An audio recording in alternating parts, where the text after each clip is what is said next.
عمومی طور پر انسان سفر سے اکتاتا ہے۔ السفر هو السکر، السفر سکرۃ الموت۔ سفر جو ہوتا ہے وہ تکلیفوں کا مرکز و محور ہے۔ انسان گھر بار سے دور ہے، آرام سے دور ہے، وہ گھر کا بستر، وہ گھر کا آرام، وہ گھر کا کھانا، وہ گھر کا ماحول، انوائرمنٹ، اس سب سے انسان جب دور چلا جاتا ہے، جہاں جاتا ہے تو وہاں کا موسم الگ ہے، وہاں کا کھانا پینا الگ ہے، تو انسان جو ہے سفر سے کتراتا ہے کہ یار مجھے سفر میں نہ جانا پڑے۔ لیکن فرمایا کہ سفر جہاں سقر ہے، سفر وہاں پر وسیلہ ظفر بھی ہے۔ سفر کے ذریعے رب تبارک و تعالی انسان کے لیے رحمتوں اور برکتوں کے راستوں کو کھولتا ہے۔ کسی نے کہا کہ السفر هو السقر، تو دوسرے نے کہا کہ ہاں السفر هو الظفر، سفر جو ہے وہ کامیابی اور کامرانی کی بھی نشانی ہے۔ پھر رب تبارک و تعالی نے کیسا کرم کیا کہ قریش جو نبی کریم صلی اللہ علیہ وسلم کا خاندان، اللہ اکبر، اللہ کے نبی صلی اللہ علیہ وسلم نے فرمایا کہ رب تبارک و تعالی نے اولاد اسماعیل میں سے کنانہ کو چن لیا، کنانہ میں سے قریش کو چنا، قریش میں سے بنو ہاشم کو چنا، اور بنو ہاشم میں سے اللہ نے تمہارے نبی کو مبعوث فرمایا۔ بہترین گھر میں، بہترین خاندان میں، بہترین قبیلے میں، ہر اعتبار سے رب تبارک و تعالی نے آپ کو افضل و اولا بنا کر بھیجا۔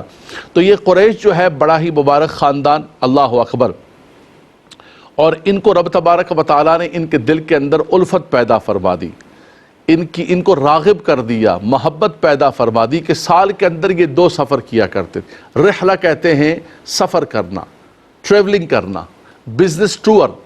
فرمایا کہ سال کے اندر 2 بزنس ٹور کیا کرتے تھے۔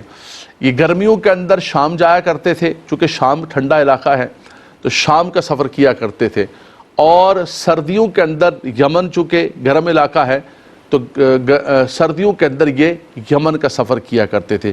یہ 2 سفر رب تبارک و تعالی نے مکہ مکرمہ والوں کے لیے، اور یہی ان کی تجارت کا سبب بنتا تھا، اور یہی ان کے کھانے پینے اور زندگی کے معاش بلکہ ان کی خوشحالی کا ذریعہ تھا۔ اور تو یہاں پر نہ کوئی چیز اگتی تھی، نہ کوئی چیز بنتی تھی، لیکن یہ جو ٹریولنگ ہے، یہ جو ٹور ہے، اور یہ جو تجارتی سفر ہے، اور قافلے بھی چھوٹے نہیں ہوتے تھے، بڑے بڑے قافلے، 1000 اونٹ کا جو ہے قافلہ وہ شام کی طرف جا رہا ہے، اور اس کے بعد جو ہے وہ یمن کی طرف جا رہا ہے۔ یہ جو بدر کا واقعہ پیش آیا ہے اور اس قافلے کو روکا، تو وہ بھی ایک تجارتی بہت بڑا قافلہ تھا۔ اس کے اندر سارے مکہ مکرمہ کے لوگوں کی انویسٹمنٹ تھی، اور سب کا مال لگا ہوا تھا، اور اس مال کے ذریعے پھر وہ آل مکہ جو ہے مسلمانوں کے خلاف استعمال کر رہے تھے، اس لیے اس قافلے کو روکنے کی کوشش کی گئی۔ تو فرمایا کہ لإیلاف قریش، رب تبارک و تعالیٰ فرماتا ہے کہ ہم نے قریش کو رغبت دلائی، قریش کے دل کے اندر محبت پیدا کی۔ کس چیز کی محبت پیدا کی؟ فرمایا کہ ان کے دل کے اندر 2 سفروں کی محبت پیدا کی، الشتاء والصیف۔ فرمایا کہ سردی اور گرمی، موسم سرما اور موسم گرما، الشتاء والصیف۔ فرمایا اس کے اندر رحلہ، تجارتی سفر کی محبت کو پیدا کیا۔